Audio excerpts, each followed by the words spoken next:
മറ്റു കാര്യങ്ങളെല്ലാം ഇന്നലെ പറഞ്ഞത് ഞാനത് ആവർത്തിക്കുന്നില്ല. പിന്നൊരു കാര്യം പറഞ്ഞത് ഈ രാഹുൽ ഗാന്ധിയെ ഞാനെന്തോ പറഞ്ഞു എന്നാണ്. ഞാനൊന്നും പറഞ്ഞില്ല. രാഹുൽ ഗാന്ധി ഇവിടെ വന്ന് അദ്ദേഹത്തിന്റെ ഇന്നത്തെ ഒരു സ്റ്റേച്ചറുണ്ട്. ആ സ്റ്റേച്ചറിൽ നിന്നുകൊണ്ട് പറയാൻ പാടില്ലാത്ത കാര്യങ്ങളാണ് പറഞ്ഞത്. സ്വാഭാവികമായും അതിന് മറുപടി പറയുമല്ലോ. ആ മറുപടി ഞാൻ പറഞ്ഞിട്ടുണ്ട്. ആ മറുപടി പറഞ്ഞത് രാഹുൽ ഗാന്ധിക്ക് ചേർന്ന നിലയിലല്ല. അതാണ് പ്രശ്നം. രാഹുൽ ഗാന്ധി തിരുവഞ്ചൂരിന് എന്തോ ചോദിക്കാനുണ്ട്, ചോദിക്കട്ടെ. നിങ്ങൾ ശാന്തമായിരിക്കും. സർ, ഈ തെരഞ്ഞെടുപ്പിന്റെ ആദ്യാവസാനം അങ്ങ് രാഹുൽ ഗാന്ധിയെ കുറിച്ച് പറഞ്ഞ ഒരു നല്ല വാക്കെങ്കിലുണ്ട്? സർ, ഒരു നല്ല വാക്കുമില്ല. കാരണം അങ്ങേക്ക് നേരെ ശത്രുക്കളായിരുന്നത് ഇന്ത്യ മുന്നണിയുടെ തലപ്പത്ത് നിൽക്കുന്ന രാഹുൽ ഗാന്ധിയാണ്. അതേസമയം BJPയുടെ നേതാവ് മോഡിയായിരുന്നില്ല. ഈ തെരഞ്ഞെടുപ്പിൽ ഏതെങ്കിലും ഒരു സന്ദർഭത്തിൽ, എൻ്റെ ഓർമ്മയില്ലെന്ന് വരികിൽ അങ്ങ് എന്നെ തിരുത്തിയാൽ ഞാൻ തിരുത്തിൽ ഉൾക്കൊള്ളാൻ തയ്യാറാണ്, ഒരു വാക്കെങ്കിലും രാഹുൽ ഗാന്ധിയെ കുറിച്ച് നന്മ. നിങ്ങളാണല്ലോ അദ്ദേഹത്തെ ഈ തരത്തിലാക്കിയത്. ഏതാ നിങ്ങളെന്ന് പറയുമ്പോൾ തിരുവഞ്ചൂരാണെന്നല്ല ഞാൻ ഉദ്ദേശിക്കുന്നത് കേട്ടോ. തിരുവഞ്ചൂരൊന്നും ചെയ്യില്ലാതെ എനിക്ക് നല്ല ബോധ്യമുണ്ട്. വേറെ ചിലർ അദ്ദേഹത്തെ ഉപദേശിച്ചിട്ടാണല്ലോ മറ്റേ ആളുകളെല്ലാം അറസ്റ്റ് ചെയ്തു. എന്തുകൊണ്ട് പിണറായി വിജയനെ അറസ്റ്റ് ചെയ്യുന്നില്ല എന്ന് ചോദിച്ചത്. പിണറായി വിജയൻ എന്നല്ല, കേരളത്തിന്റെ മുഖ്യമന്ത്രിയെ എന്തുകൊണ്ട് അറസ്റ്റ് ചെയ്യുന്നില്ല? എന്തടിസ്ഥാനത്തിലാ ചോദ്യം? അതാണ് പ്രശ്നം. അതാണോ കേരളത്തിൽ വന്ന് ഈ സംസ്ഥാനത്തിൽ വന്ന് രാഹുൽ ഗാന്ധിയെ പോലുള്ള ഒരു കോൺഗ്രസിന്റെ സമുന്നത നേതാവ് സംസാരിക്കേണ്ട കാര്യം? ആ നിലക്കാണോ?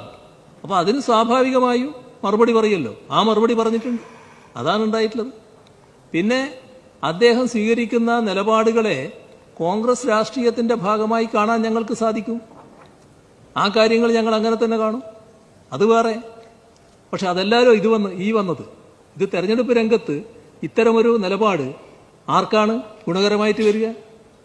ഇവിടെ കേന്ദ്രസേന എന്തെല്ലാം ചെയ്യാൻ പറ്റുമോ അതിനെല്ലാം നോക്കുന്നു.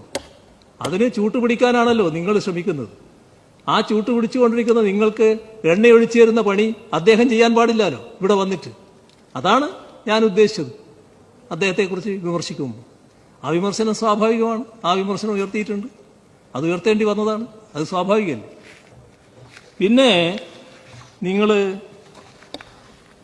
വളരെ പ്രധാനമായിട്ട് പറഞ്ഞുകൊണ്ടിരിക്കുന്ന ഒരു കാര്യം ഈ അമ്രാർ റാമിൻ്റെ വിജയത്തെ പറ്റിയാണ്. രാജസ്ഥാനിലെ വിജയം അത് വളരെ എന്തോ നിങ്ങളൊരു സഹായിച്ച് ഇങ്ങനെ കയറിക്കോ അങ്ങോട്ട് എന്ന് പറഞ്ഞിട്ട് അമ്രാർ റാമിനെ കയറ്റിയതാണ് എന്നുള്ള മട്ടിലാണ് പ്രചരിപ്പിക്കുന്നത്.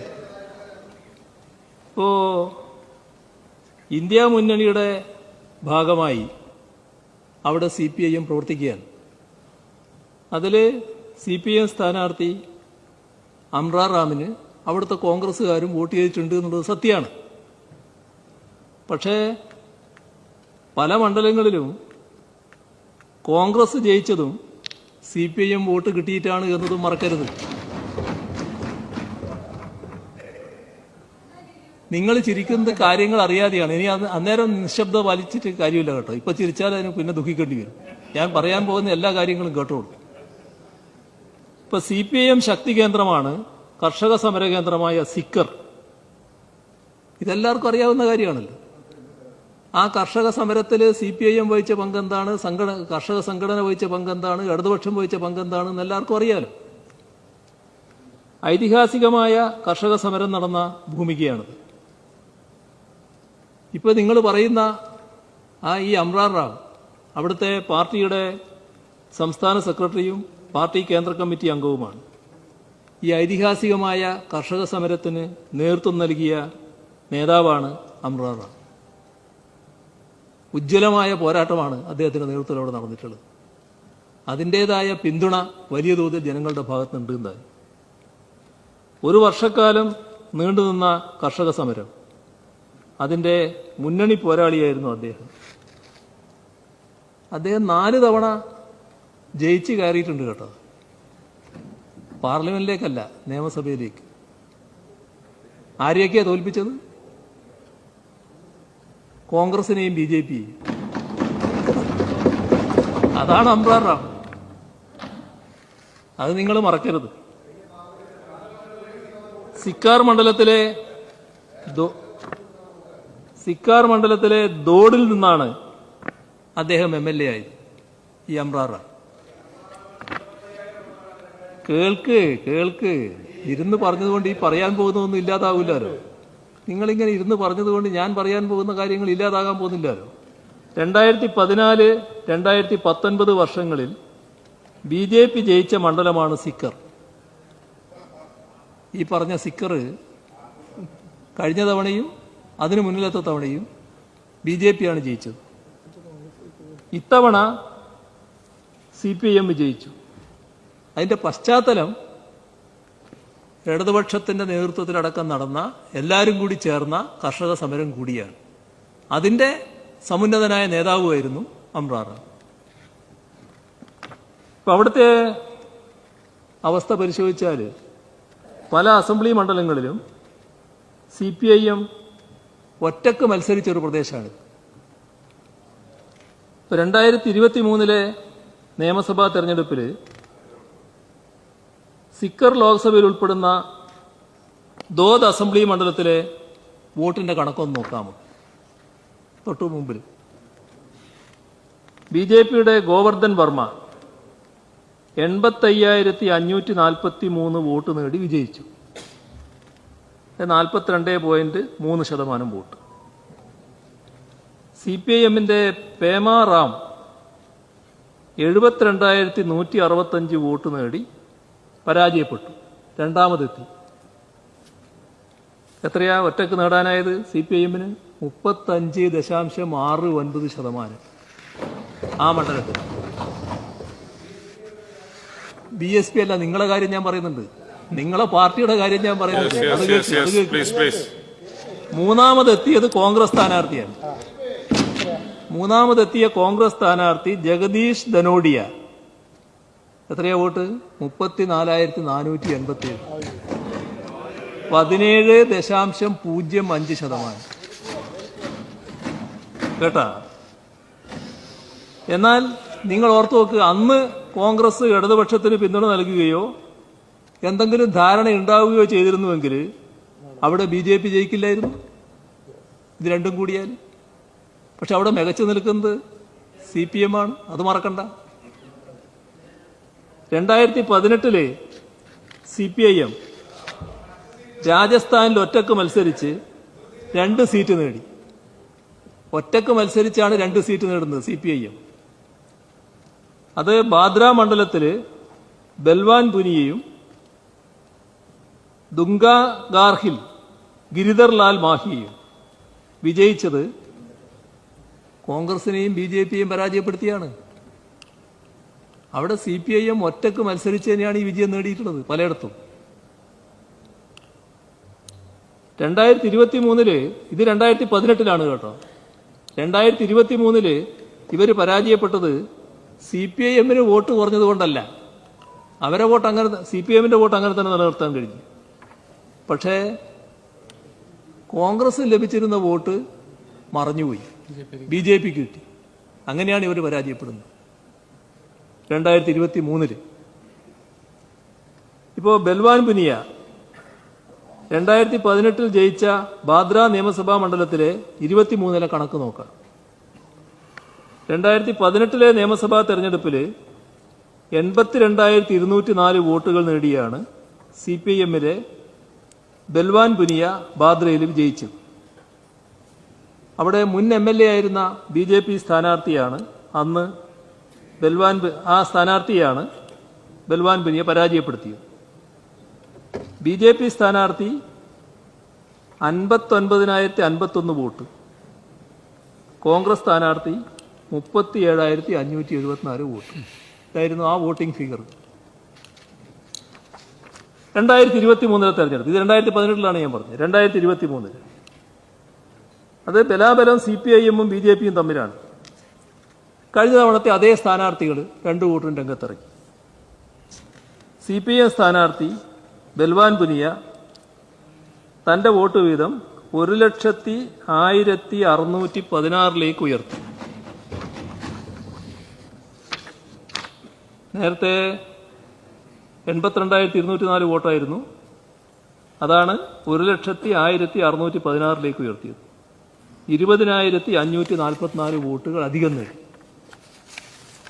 BJP സ്ഥാനാർത്ഥി അതിനേക്കാളും കൂടുതൽ നേടി. 1,02,748 വോട്ടുകൾ നേടി. അപ്പോൾ 1,132 വോട്ടിന്റെ വ്യത്യാസത്തിന് BJP സ്ഥാനാർത്ഥി ജയിച്ചു. ഇവിടെ കണക്ക് തീരുന്നില്ല കേട്ടോ, നിങ്ങൾ കാണേണ്ട ഒരു കാര്യമാണ് ഞാൻ പറയുന്നത്. മണ്ഡലത്തിലെ മൊത്തം വോട്ട്, പോൾ ചെയ്യപ്പെട്ട വോട്ട് എല്ലാം ഉയർന്നു. പക്ഷേ കോൺഗ്രസിന്റെ വോട്ട് 10-1 ചുരുങ്ങി. 10-1. 2018 37,574 വോട്ട് നേടിയ കോൺഗ്രസ് സംസ്ഥാന ഭരണം അവിടെ നിലനിൽക്കുകയാണ്. ആ സംസ്ഥാന ഭരണത്തിന്റെ തണലിൽ വെറും 3,771 വോട്ടിലേക്ക് ഒതുങ്ങി. 33,803 വോട്ടുകളുടെ കുറവ്. ഇതാണ് അവിടെ സംഭവിച്ചത്. ഒരു നിയമസഭാ തെരഞ്ഞെടുപ്പിൽ ഭരണത്തിലിരിക്കുന്ന പാർട്ടിക്ക് ഇത്രയും വോട്ട് കുറയുന്നത് സാധാരണ സംഭവിക്കുന്നൊരു കാര്യമല്ലല്ലോ. പക്ഷേ കോൺഗ്രസിന്റെ കാര്യത്തിൽ അത് അസംഭവമല്ല. അതാണല്ലോ ഞാൻ പറഞ്ഞത് നേരത്തെ. 2023 ഒരു തെരഞ്ഞെടുപ്പിന്റെ ഫലം ഞാൻ പറഞ്ഞല്ലോ. CPM-നെ തോൽപ്പിക്കാൻ, തങ്ങളുടെ ഏറ്റവും വലിയ രാഷ്ട്രീയ എതിരാളിയെ ജയിപ്പിക്കാനാണ് കോൺഗ്രസ് തയ്യാറായത്. അതാണ് കാണേണ്ടത്. ഇക്കുറി ലോക്സഭാ തെരഞ്ഞെടുപ്പിൽ ബാന്ദ്ര നിയമസഭാ മണ്ഡലം ഉൾപ്പെടുന്ന ചുരു ലോക്സഭാ സീറ്റിൽ CPM ചെയ്തത് എന്താ? കോൺഗ്രസിനെ പിന്തുണച്ചു. ഈ ചുരു ലോക്സഭാ സീറ്റിൽ ബാന്ദ്ര മണ്ഡലത്തിലെ 1,00,000-ലധികം വരുന്ന CPM വോട്ടുകൾ ഒന്നുപോലും ചോരാതെ അവിടെ CPM കോൺഗ്രസ് സ്ഥാനാർത്ഥിയായ രാഹുൽ കസ്വാന് നൽകുകയുണ്ടായി. 16% വോട്ട് ഉയർത്തിയാണ് BJP-യിൽ നിന്നും സീറ്റ് പിടിച്ചെടുക്കാൻ ഇത്തവണ കോൺഗ്രസിന് കഴിഞ്ഞത്. അത് ഈ പിന്തുണ കൊണ്ട. ഇപ്പൊ ചുരുവിലെ കോൺഗ്രസ് MP-യോട് ചോദിക്കാൻ കഴിയുന്നവരാണല്ലോ അവിടെ നിന്ന് ചോദിച്ചുകൊണ്ടിരിക്കുന്നത്. അവർ ചോദിച്ചാൽ ഈ കാര്യങ്ങൾ കൃത്യമായി മനസ്സിലാക്കും. CPIM എത്രത്തോളം പിന്തുണ നൽകി എന്നത് അപ്പോൾ മനസ്സിലാവും. ഇപ്പൊ രാജസ്ഥാനിലെ കോൺഗ്രസ് നേടിയ 8 സീറ്റാണല്ലോ. ആ 8 സീറ്റിലും CPIM-ന്റെ വോട്ടുകളുണ്ട് എന്നാണ് വ്യക്തമാകുന്നത്. ചുരുവിന് പുറമെ ഗംഗാനഗർ, ജുൻജുനുവില് കോൺഗ്രസ് സ്ഥാനാർത്ഥികൾ ഇത്തവണ ജയിച്ചത് CPIM വോട്ടുകൾ കൂടി നേടിയാണെന്ന് കണക്കുകൾ നിർത്തിക്കൊണ്ട് പറയാൻ പറ്റും. ബാന്ദ്ര, ദുംഗാർഗാർ, ദോഡ് ഇതുമെല്ലാം CPIM ഒറ്റക്ക് നിയമസഭാ തെരഞ്ഞെടുപ്പിൽ 40%-ലധികം വോട്ട് നേടുന്ന മണ്ഡലങ്ങളാണ്. അതാണ് കാണേണ്ട കാര്യം.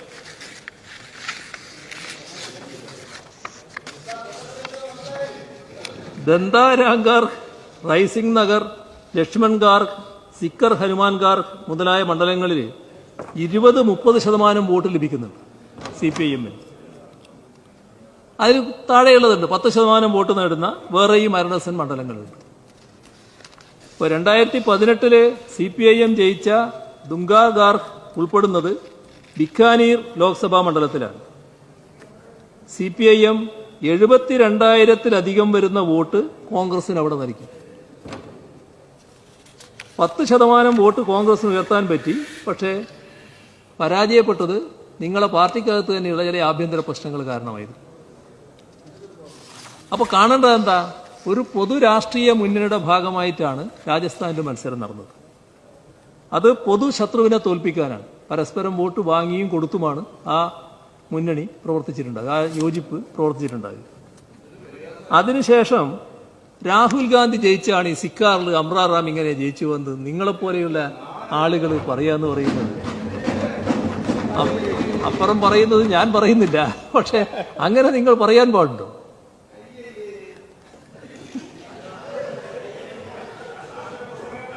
അപ്പൊ ഒറ്റക്ക് മത്സരിച്ചാൽ എന്താകുമായിരുന്നു കോൺഗ്രസിന്റെ സ്ഥിതി എന്ന് ആലോചിച്ചു. ഞങ്ങൾ ആദ്യമേ പറയുന്ന കാര്യം എന്താ? ഓരോ സംസ്ഥാനത്തിനും സംസ്ഥാനത്തിൻ്റെതായ പ്രത്യേകതകളുണ്ട്. അതിൽ ഇന്നലെ ഞാൻ പറഞ്ഞതാണ്, ഞാനത് ആവർത്തിക്കുന്നില്ല.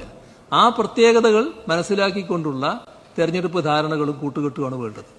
അതിന്റെ ഭാഗമായി കാര്യങ്ങൾ നീക്കിയാൽ നല്ല ഫലമുണ്ടാവും. ആ ഫലം ഉത്തർപ്രദേശിൽ കണ്ടില്ലേ? ആ ഫലം മഹാരാഷ്ട്രയിൽ കണ്ടില്ലേ? ആ ഫലം നമ്മുടെ തൊട്ട സംസ്ഥാനം തമിഴ്നാട്ടിൽ കണ്ടില്ലേ? അങ്ങനെയല്ലേ? നിങ്ങളെന്തോ ഇത് ഇപ്പോഴും നിങ്ങൾ ധരിക്കുന്നത് നിങ്ങളെ ഒരു ഒറ്റക്കുള്ള ശക്തി കൊണ്ട് എന്തോ നേടിക്കിരിക്കുന്നു. എവിടെയാണ് നിങ്ങൾ നേടിയത്? നിങ്ങൾ ജയിച്ചു നിൽക്കുന്ന സംസ്ഥാനല്ലേ കർണാടകം? ജയിച്ചു നിൽക്കുന്ന സംസ്ഥാനല്ലേ തെലങ്കാന? എന്താ അവിടുത്തെ സ്ഥിതി? ഇതല്ലേ നമ്മൾ കാണേണ്ടത്. അപ്പൊ നമ്മൾ അതിലേക്കല്ല പോകേണ്ടത്. ഇപ്പോ പൊതുശത്രുവിനെ അങ്ങേയറ്റം ദുർബലപ്പെടുത്താൻ കഴിഞ്ഞിട്ടുണ്ട്. ആ ദുർബലപ്പെടുത്താൻ കഴിഞ്ഞത് ഇനിയും ദുർബലപ്പെടുത്താൻ കഴിയണം. അവരെ കൈകാര്യം ചെയ്യുന്നത് അത്രമാത്രം നിഷേധാത്മകമായ സമീപനമാണ്. നമ്മുടെ രാജ്യത്തിന് ചേരാത്ത, രാജ്യത്തിന്റെ ഐക്യത്തിന് ചേരാത്ത നിലപാടുകളാണ്. അതിനെ ശക്തമായി നേരിടുന്ന നിലയാണ് സ്വീകരിക്കേണ്ടത്. അതിന് ഞങ്ങളെ വല്ലാതെ ആക്രമിച്ച് ഒരു മനസ്സുഖം കിട്ടുക എന്നുള്ളത് നിങ്ങൾ സ്വീകരിക്കേണ്ട നിലപാടല്ല എന്നതാണ് എനിക്കത് സംബന്ധിച്ച് പറയാനുള്ളത്. സാർ, ഞാൻ മറ്റ് കൂടുതൽ കാര്യങ്ങളിലേക്ക് കടക്കുന്നില്ല. ഈ ഡിമാൻഡ് പാസ്സാക്കി തരണമെന്ന് അഭ്യർത്ഥിക്കുന്നു.